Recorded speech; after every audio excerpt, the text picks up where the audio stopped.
Hi, my name is Alvin, and I'm an assistant professor in computer science and engineering at the University of Washington. And today I would like to tell you a story about how you can allow your existing applications to leverage new domain-specific languages without the need to pull your hair out. Okay? So we live in interesting times, right? Indeed, we have a whole bunch of domain-specific languages, or DSLs, and they have kind of permeated across all these different domains.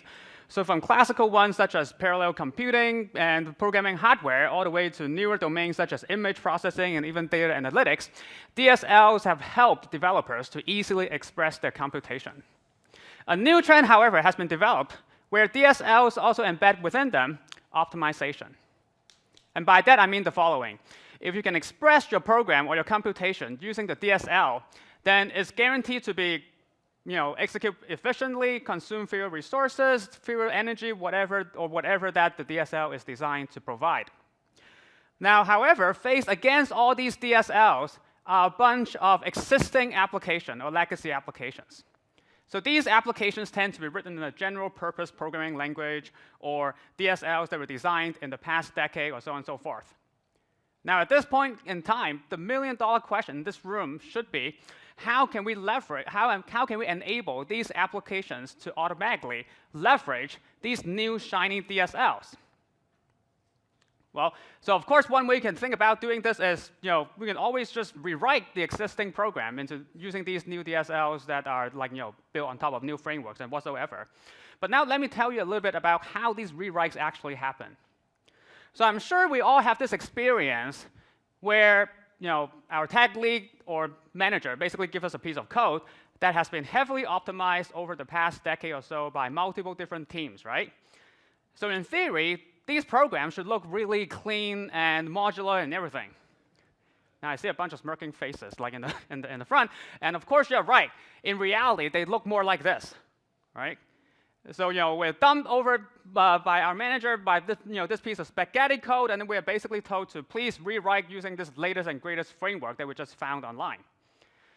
So at this point, our job is, of course, try to figure out what in the world is going on here. What is going on, right?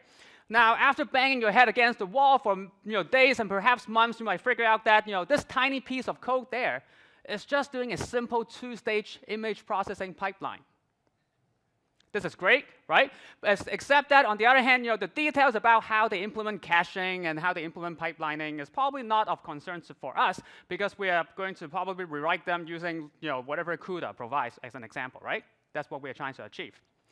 And likewise, you might also realize that this tiny piece of code over there is just doing data partitioning followed by a relational join on two relations. And likewise, the details about how the hash table and hash functions are implemented is perhaps not of interest to us because we're just going to replace that with the new shiny things that are being provided by Hadoop or Spark or whatever new data framework that you like. So I can distill this process into two steps. So the first thing that you need to do is to basically try to understand what is the algorithmic detail that is happening in these existing applications. By that, I mean some sort of high-level specification, right? Because these are the functionalities that we want to be able to retain across these different rewrites. And at the same time, there are a bunch of what I would call architecture-specific optimizations or framework-specific optimizations that we can probably live without because we are going to basically scratch those and then retarget the code into this new DSL that we are interested in. Now, wouldn't it be nice if there's a way to automatically do this kind of reverse engineering and automatically do this kind of retargeting to new DSLs completely automatically done for us, as opposed to banging our heads against the wall, right? So at this point, you might think, that's all right. I'll just kind of bite the bullet, and then I'll just do this whole rewriting myself or with your team's assistant, right? So you would think by doing this once, right, then we should be done. No. Why? Because what you consider as new shiny DSL programs of today will quickly become obsolete within months, right, when new DSLs come in. So at this point, you're kind of living in this kind of reincarnation hell, right? Because you have to keep doing this over time, and it's not fun, it's tedious, so on and so forth. And we don't actually need to look too far back into history to figure out what these rewrites have actually turned into, right? So I give you a bunch of examples here. They all involve multiple years, couple thousands of developer man years, so on and so forth, right? All these are major engineering efforts. So our vision is that we think that all these rewriting should be done automatically. Like we shouldn't need to bang our heads against the wall to figure out what is going on, and all these retargeting should be automatically done by machines. Now, for now, I'm going to focus exclusively on rewriting, performance-critical code fragments at this point. Both because this is a new project that we are starting, so therefore it's going to take us a few years to achieve the ultimate goal, and also because by focusing on performance-critical stuff, this is usually complex code that let me show you guys a flashy demo and also get a talking slot at Strangeloop. Okay. All right, so option 2, right? So let's say I don't. Okay, fine. I agree with you, right? So I'm not going to do this whole thing manually. Why don't we just write a compiler, right? After all, that's what these things are for. We can write a compiler that would take the existing program and then translate it into whatever DSL that we like. So many compilers are actually built using something called syntax-driven compilation. Or in other words, it's just a fancy term for basically pattern recognition, right? So we write pattern recognizers. For example, in this case, I can write a rule that will recognize these kind of stylized for loops and be able to convert them into a map expression that you see here on the right. All nice and clean, very well. But what about if we have real-world looking code that looks like this, right? How many rules do we have to write now? I mean, you can always keep writing more rules, and hopefully, one of them will kick, and then our job is done. But then when the next piece of code comes in, then what? So as a case in point, back in 2014, there was a paper published, and also a system for doing these kind of transformation from sequential Java into Hadoop and Spark. Very nice. They use this rule-based technique, and here is the obligatory word count example that I have to show you. So in this case, on the left here, we have a double for loop that is basically doing word count. And then this system, in particular, does it by applying different rules. So we apply a bunch of rules here. Don't worry, there's no quiz afterwards. So I'm not going to test you on this. And then you think you're done, but unfortunately, we still have quite a few rules to go. And even more rules, OK? All right, come on. OK, finally, at the end, we get our shiny map-reduced program doing word count, right? Yay. Now, don't get me wrong here, right? So this is actually fantastic technology. And the guys behind this is basically one of the forefront researchers in programming languages research. Now, the problem here is basically how many rules, right? And how do we develop these rules? It's basically hinting at the fundamental problem where this rule-based approach is basically brittle, right? I mean, so how many rules do we have to write, and when do we know that we are done? And these rules are difficult to be proven to be correct because these rules are developed by humans, and humans make mistakes. And they're also difficult to maintain. And if you don't believe me, I would like to see your facial expression when your tech lead gives you 100 of these rules to maintain from now on, right? So we kind of turn our heads around and say, OK, so is there somewhere else? Is there something else that we can do? And we decided to look at the problem as search. You give me a piece of input code. We just search over all possible programs so you can write in the target DSL that we are going to rewrite into. And then we basically see if any one of them is semantically equivalent to the input. And by the way, since we're doing search, why don't we also search for a proof of the translation? So we'll both get the target that we want and also a justification. Isn't that nice? Well, at this point, some of you might also basically say that, well, this is not going to work because if your target language is something as big as C or Java or Python, the space of possible programs that you can write is really, really, really big, right? If not infinite. However, if we actually target DSLs instead, we might actually have a chance. Why? Because by being domain-specific, the language is likely going to be smaller, meaning that the space of programs that we need to search is much smaller than the actual full-blown general-purpose programming language. And the technical term for doing this is not search, it's program synthesis. So let me just give you a one-slide comparison between traditional program compilation and what we call synthesis. So suppose you want to optimize this expression that adds x 4 times. You can do it the old way using rules, right? So in this case, we start with the original expression that we wanted to change, and then we keep writing rules that would basically turn the crank until we reach one that we like. For example, in this case, because it is the most efficient one. Okay? With synthesis, however, the way that we do that is we specify a grammar that describe the space of programs that we want to search. And then we just go one by one. We just enumerate every one of them and try to see if any one of them is actually semantically equivalent to the original. Now, you can do it in multiple ways, right? So you can do this by using unit testing. Or if you want to be fancy, you can run a model checker, even a theorem prover, to check that they are indeed semantically equivalent to each other. So that's the approach that we take for this particular problem. We are given input source code, and we are trying to generate or retarget part of it into a target DSL of our interest. Now, as I said, right, so we're going to search over the sea of possible programs that we can express using these DSLs. But we can be even smarter by not searching in that concrete syntax. So how about we first lift the semantics of this DSL into a high-level specification language? The nice thing about this is the fact that we now we basically reduce the search space even further. We're not even searching the concrete syntax of the target DSL. We're just searching over the semantics of the target language. In a sense, this is basically another way of making the search space go even smaller. So we're going to perform search in this high-level specification language that I'll tell you in just a second.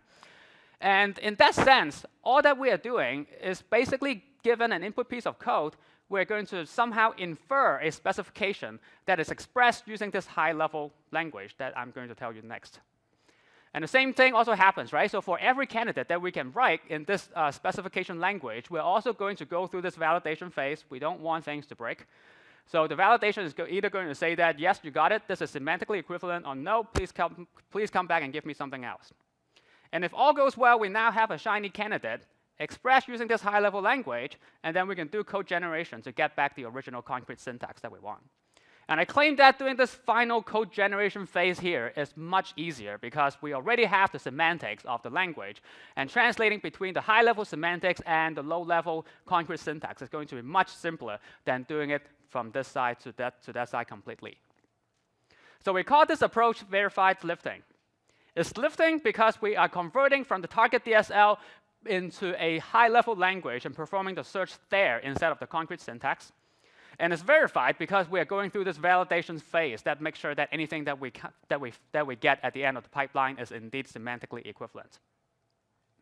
So to apply this technology, right now we are building a new framework called Metalift to enable other people to leverage our technology to be able to convert their programs into their own DSLs.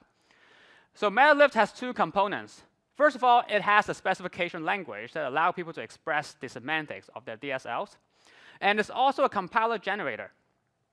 So on the specification language side, we support the kind of basic syntax that you can imagine. For example, you can express things about Boolean expressions, arithmetic, and we also support a bunch of different data structures, as you can imagine.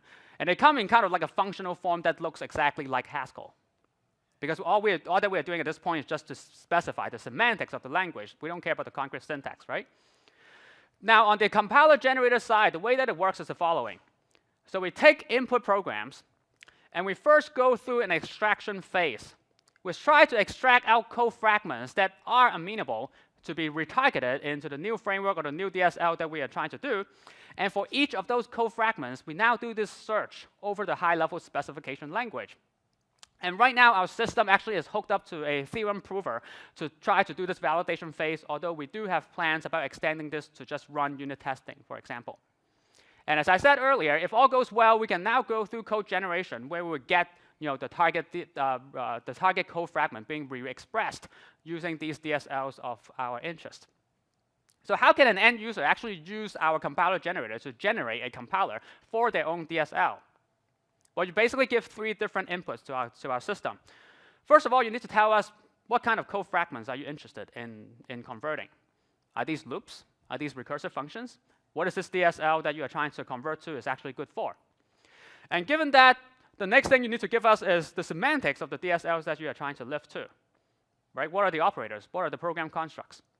Optionally, you can also tell us what is the search space that you want to search over the sea of possible programs in this DSL. And finally, just tell us how to actually generate the concrete syntax from the DSL that you have just defined using our semantic language. And then you're done. Let me give you an example. So suppose I want to be able to generate SQL, which is the language for databases. I assume most of you are probably familiar with that. if not hate, right? And let's say I want to be able to convert Java programs into SQL. Okay? So the way that I use this pipeline is the following. So I first define the semantics of SQL, which is basically just a bunch of operators on relations, really, using this syntax, right? So for example, in this case, I'm defining the select operator and then the join operator. Those of you who are familiar with Haskell can basically see that this is just a Haskell way of saying things, right? So given this semantics of these operators, I'm going to tell the framework that I'm targeting loops. Right? Just try them, right? I mean, we can always fail and say that, OK, I can't find you a valid translation, but we might be able to succeed, right? Okay? And then for the actual code generation rule, we basically just define one specific code generation rule for every one of these operators that we have defined earlier. So you can see in this case, for example, I'm just saying that the concrete syntax of a select is select star from blah, blah, blah, right? And you can see that defining these rules is much simpler because we are the ones who first defined the semantics of this language. So we're basically just telling the system for each of these operators that we have defined, here is the way to generate actual executable code. So at this point, you might ask, have we actually tried doing this, right? Does this actually work? Well, as a matter of fact, we actually try doing this by converting Java programs into exactly SQL. So as I said earlier, we define the relational algebra operators using our high-level specification language that you have seen before. And now we just take input code. This is code that we found online, right, in some publicly available application. And then we just tell the system, please try to extract loops from this thing and see if you can convert any of them into SQL statements. And sure enough, some of them actually were convertible into SQL. And why are we doing this? Well, because by converting them into SQL, we can actually leverage the optimizer embedded within databases and get multiple orders of magnitude performance improvement. Again, right, so this is kind of like why I'm saying in the beginning, the new trend in DSL is kind of like embedding optimization within it, right? So now by being able to express the computation or re-express the computation into the target DSL, we basically leverage the benefits that the DSL runtime is able to provide us. In this case, the DSL turns out to be SQL. So we have also done this on other domains as well. So for example, we have converted Fortran code into a language called Halide, which is a DSL for doing image analytics on the GPU. So in this case, the operators that we need to define is just get and store on arrays. And with that, we do the same thing again, right? So we extract loopy codes from the input program. We try to search over possible programs that we can write using get and store. And if we succeed, we're able to then generate Halide code by doing this code generation process.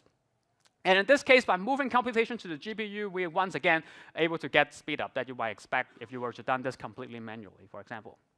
Okay? And the third instantiation of this is we now actually generate hardware as well. You can abstract away hardware as a DSL. I mean, after all, they have an ISA.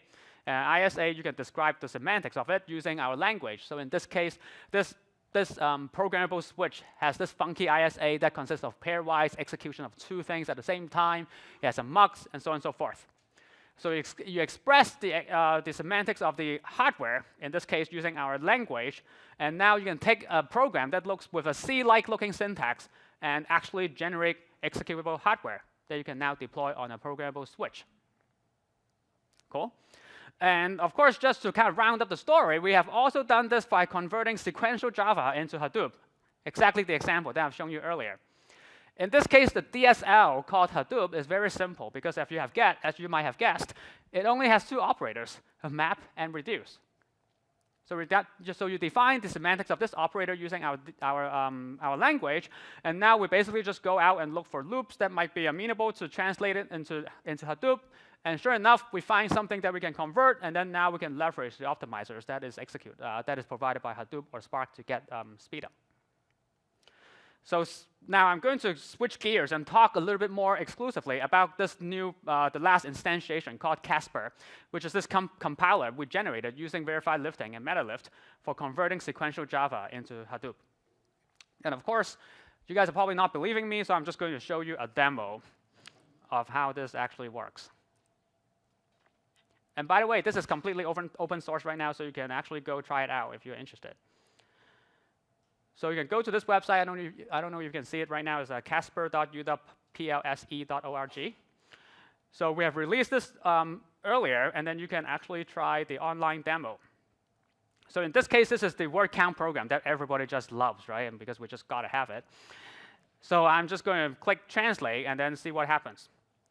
So what happens in the meantime is it's basically going through this conversion procedure, right? And trying to do this searching over the space of possible programs so you can express using this DSL, using this high-level specification that we have provided. Now, in the interest of time, I'm not going to wait for this to finish. I'm actually going to go back to my slides, and we'll see what happens towards the end. But for now, you can trust me that it's actually running in the background. Actually, on the website, not in the background. Maybe both. Okay?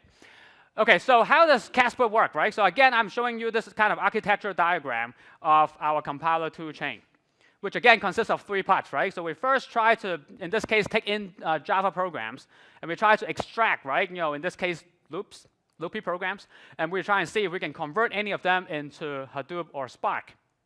And as I've also told you guys earlier, you basically need to give us 3 different inputs and an optional 4th one.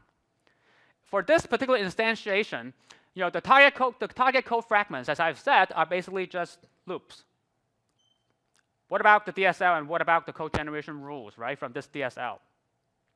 Well, in this case, since we're just trying to convert to Hadoop, as I've said earlier, we just need to define 2 new operators using our specification language, namely map and reduce. And for code generation, it's relatively simple as well, because we just basically take each of these operators that we have defined and then define the actual concrete syntax, in this case in Java, that you can now run your map reduce job over. Now, the missing piece of the puzzle here is the following. So map and reduce take in a function, right? The reducer and the mapper basically need to take a function here, f. Where does that come from? We have defined the semantics of our operators, but we have not defined, these are kind of like code fragment specific. Every input code is going to require a different mapper and a different reducer function, right? So where are we going to get those? Well, that's where the search comes into play.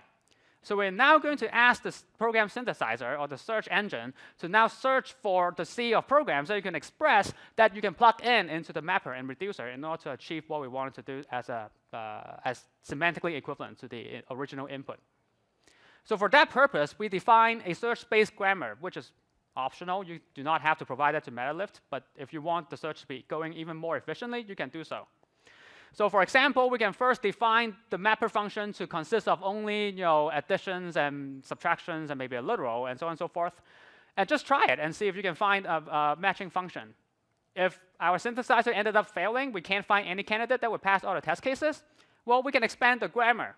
For example, by including division or multiplication and other kind of conditional constructs, right? The nice thing about this is all these grammars can be generated on a per code fragment basis. For every input code fragment that we have, you can choose to perform lightweight program analysis to kind of figure out what kind of operators does it use, right? What kind of program constructs are there, and just toss into the pile and see if the search engine can actually find something useful. And if not, you can always go back and express your grammar in a slightly different way, make it more expressive, such that the job would go through. So given this grammar and given the input code, how do we actually do the search, right? So now we have the input code. Someone told us what the grammar is. That grammar might be programmatically generated, as I said earlier. So how do we actually do the search? Well, in Casper, we have a multi-stage search process just to make this whole process go efficiently. First, there's a synthesis coordinator. So the job of the coordinator is to take the input code and the search space grammar and to generate a search space grammar for that particular input code fragment. So given these two different inputs, we're now going to start to enumerate different candidates in this search space of programs. Again, in this search space, we only have to consider what are the mapper functions that we can put in, what are the reducer functions that we can put in, right? And for every candidate that the search engine returns, we're now going to go through first a bounded model checker process and then a theorem proving procedure. You can basically just think of that as just validation. So if all goes well, we have our shiny new code fragment re-expressed using map and reduce, and then we can go back and tell the code generation to actually generate the concrete syntax. Or if it failed, then we just reiterate the same process again until either we ran out of programs to search, or we just timed out, either way. Okay? This is how we do search within Casper, and then for more details, please come talk to me afterwards. So since we have already open sourced this compiler, have we actually evaluated it? And the answer is yes. So we go online and we collected 5 different open source benchmark suites. So these range from typical map-reduced programs that you can imagine writing, all the way to image processing frameworks written in Java, but it's sequentially. So out of those 60 benchmarks that we were able to collect, we were able to translate 50 of them. There are a bunch of those that we were not able to translate. For example, they call some external library methods for which we have no understanding about the semantics of. Okay? And there are also a bunch of programs that uses program constructs that we currently do not handle in our high-level specification language. But these are more engineering that we think, with more engineering, we think we should be able to handle those benchmarks as well. Now, the second question that you might ask is, OK, you can translate code fragments, but do they actually perform well, right? Because after all, that is the goal of doing all these translation, right? It's not just for the sake of translating, but it's actually trying to get some benefits out of it as compared to the original. So here's a plot that shows the relative speed up against the original sequential implementation of a bunch of benchmarks that we have chosen. Okay? So you can see that across the board, we kind of got quite good performance improvement, as you might expect. Now again, right, so we are not the one who is providing the efficient implementation here. It's basically due to Spark and Hadoop, right? What we enable here is by just rewriting or retargeting your original computation using these new DSLs. You can now leverage the performance benefit provided by these DSLs without banging your head against the wall. Okay? Now, the gray bars that I've shown you here is just a bunch of examples that we were able to translate using the previous compiler that I alluded to earlier, the one that is based on rule-based approach. We're not able to evaluate against these other benchmarks because that tool is not open source, so we cannot compare against them. But for the ones that we can all translate, we get close to 20x speed up by rewriting into Spark, and then up to 31x speed up for doing so.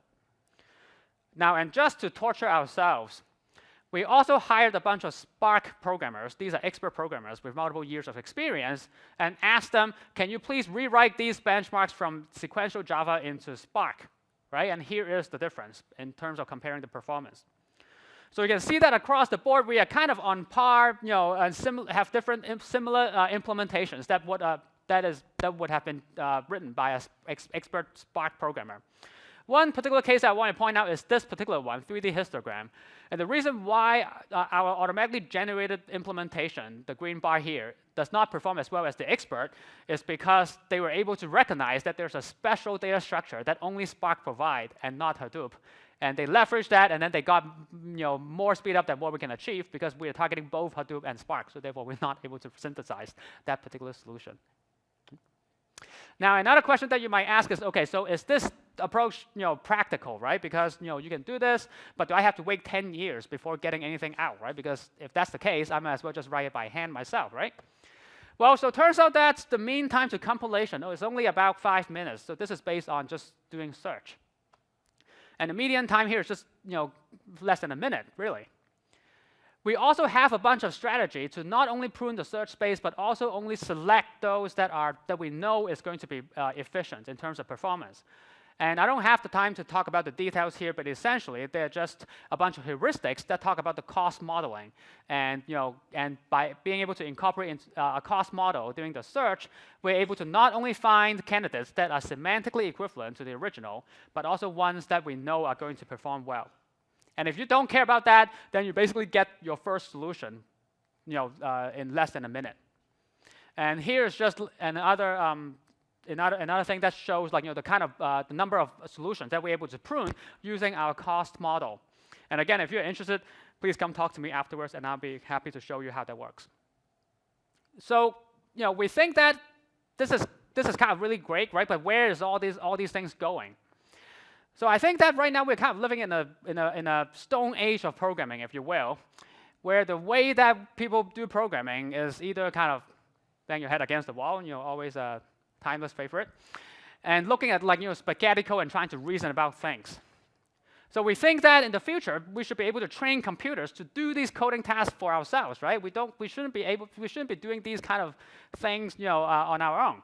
We should just rely on computers to do this, right? Especially with advances in machine learning and program synthesis, for example.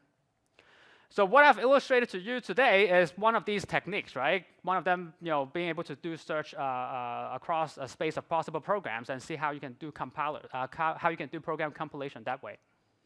And with that, let me just go back to the demo that I promised. I'll show you guys earlier, and hopefully it did not fail. Let me see. Aha. Okay, so you can see that we have. Can you guys see in the back? There? Cool. Okay, so you can see if you go back to the to the original, right? So to the original program. So again, we have this word count example that everybody just loves. We send it over to our tool Casper, and then what it's doing in the beginning is basically trying to search for possible semantically equivalent expression in MapReduce. Okay, you can see that we try setting in a grammar, and then it failed because we were not able to come up with a solution. So therefore, we increased the expressivity by generating another grammar. And once again, it failed, right? So printing out some error code, and then we generate another grammar, and then finally, we were able to find a solution in this space of programs. And now, given that we're basically going through all these steps again, and then after it has finally been able to verify, right? Now we actually get the program that we want, because now we just generate the concrete syntax of the MapReduce program, and we are on our way. So you can see at the end that we just built a bunch of stuff, and then it passed all the unit test cases that we have. So therefore, we think that should be good. Okay. Okay, so this is the program that we got that was generated. And if you don't believe me, you can go online right now and take a look, right? So this is programmatically generated program. So I believe it's not intended to be consumed by humans. Okay, so you can see that it basically has all the elements, right? It's basically operating over RDDs, and it's basically generating emits and reduce and so on and so forth. In fact, you can also run it. So we have different data sets that you can use, and then let's say I just want to generate a bar chart, and then you can see the two versions running at the same time. Okay? And they're both running word count, as I said, and then the optimized version that we generated complete in 6 seconds, while the sequential one is still running. Okay? So it's kind of like what you would expect, right? Because this original one is just doing this in a sequential fashion. And this whole process took maybe a few minutes. It was kind of like just way in between when I was first the demo started all the way up until right now, and then it's basically done by the time that we get to this, right? Cool. And this website actually has like other demos that you can run, and you can even write your code and see if we can actually generate an equivalent implementation in Hadoop for you. Great. So as I said, right? So I think that in the future, all these tools should be available to us that uses machine learning and program synthesis and whatnot to help us write programs more efficiently. And today, what I've introduced is this technique called verified lifting, which is a new way to use program synthesis, a fancy term for search, to do program translation without writing any rules. In particular, I introduced to you this new system or framework that we are currently actively developing called Metalift that allows people to generate compilers for their target DSLs of interest. I've just shown you this one example that we have open source for translating sequential Java into Hadoop. This is built using our technology. It's built on top of Metalift. And we have also built another compiler, also open source as well, called Sting, that translates Fortran into GPU. And we have a website, and you're more than welcome to go to it and to get more details and also get pointers to these compilers that we have open sourced. And we'd love to talk to you about other use cases where you see this might be beneficial. And finally, of course, I'm not able to accomplish all this work without a whole team of great students and also collaborators. And of course, as usual, they get all the cool things that they have done, and all the errors I take full credit for. And with that, thank you very much for having me here today. I'm now open to take questions. Thank you.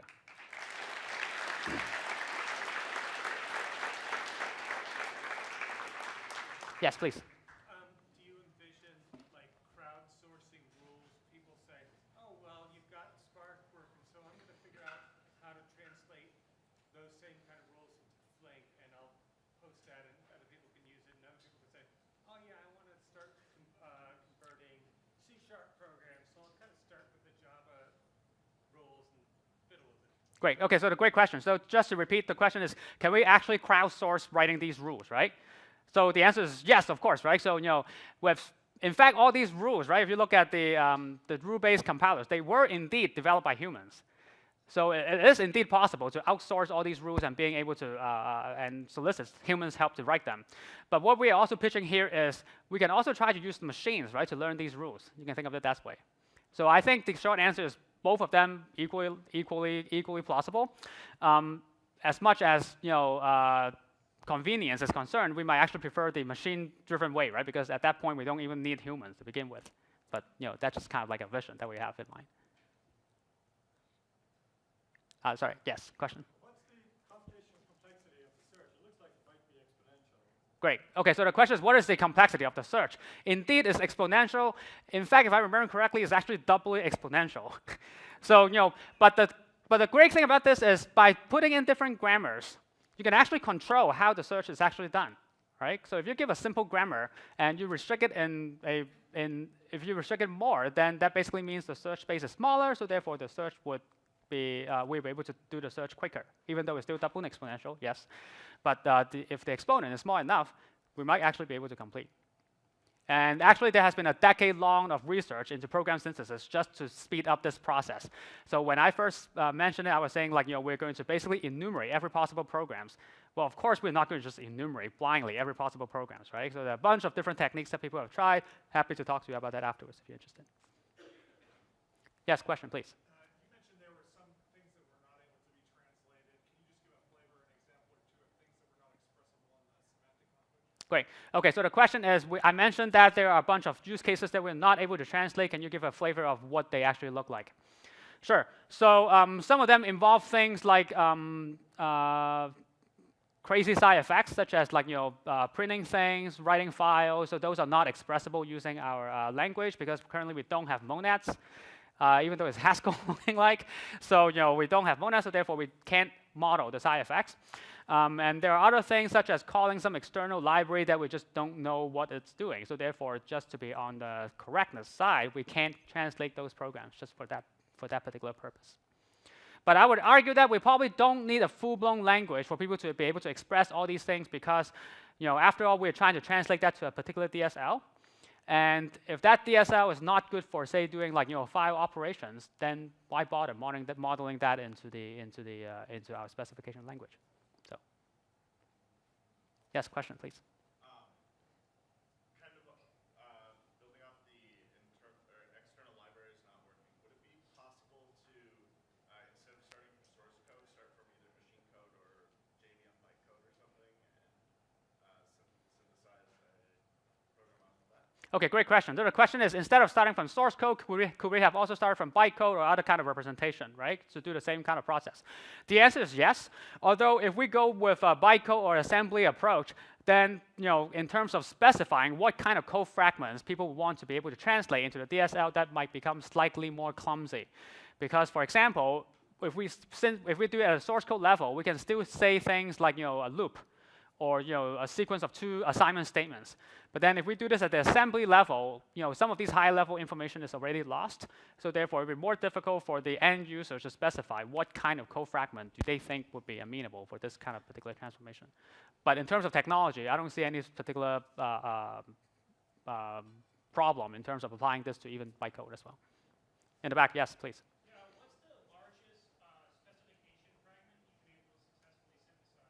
OK, so the question is, what is the largest specification fragment that we're able to synthesize? So it depends on the language of choice. So in the SQL case, for example, we can translate code around maybe 200 lines or so. This is source code level.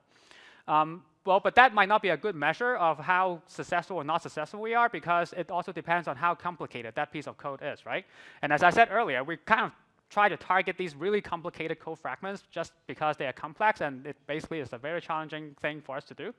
But for the SQL case, for like a 200-line code fragment, it's basically doing everything with a join, an aggregate, a selection, and also a projection. We're able to find something like that within minutes. In that case. Awesome questions. Anything else? Yes, in the back, please. Could this also be used to translate the language back into itself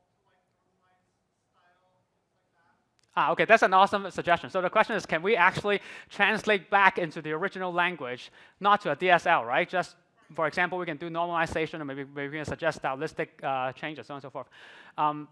That's a great use case. We never thought about it. Happy to talk to you about it afterwards. Yep. So you've shown these examples of like matching a looping pattern, for example, but these things are written by human beings, so we know that like a large number of them have an off by one error.